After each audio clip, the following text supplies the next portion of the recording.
ముఖ్యంగా మనకి 18,000 కళంకారీ చేనేత కార్మికులు ఉన్న నియోజకవర్గం ఇది.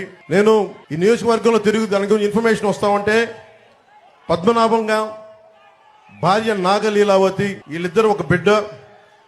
చేనేత సంఘాలు ఈ వైసీపీ ప్రభుత్వం డబ్బులు ఇవ్వకపోవటం వల్ల, వాళ్ళకి రావాల్సిన బకాయిలు ఇవ్వకపోవటం వల్ల 3 లక్షలు అప్పు చేసి, అధిక వడ్డీతో అప్పు చేసి, అప్పు తీరే మార్గం లేక బిడ్డతో సహా 3 ఆత్మహత్య చేసుకుని చచ్చిపోయారు.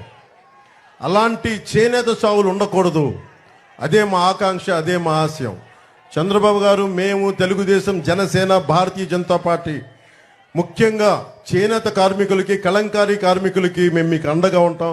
మీ చేత మేము కన్నీరు పెట్టించాం, మీకు అండగా ఉంటాం. అలాగే కళంకారీ గురించి కూడా మీకు జిఐ ట్యాగ్ ఉంది. మీకు మీ వర్క్ని ఎవరు కూడా దాన్ని కాపీ చేయడానికి లేదు, కాపీ రైట్ ఉన్నది మీకు.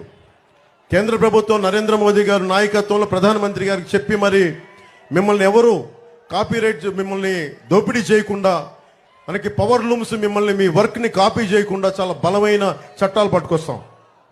పవర్ లూమ్స్ మిమ్మల్ని ఇమిటేట్ చేసి మిమ్మల్ని మీ బతుకు తెరువును కొడతా ఉన్నాయి. ఆ కొట్టే పరిస్థితులు మేము ఆఫ్ చేసి మీకు అండగా ఉంటాం. ముఖ్యంగా కళంకారీ చేనేత కార్మికులందరికీ మేము మీకు అండగా ఉంటాం.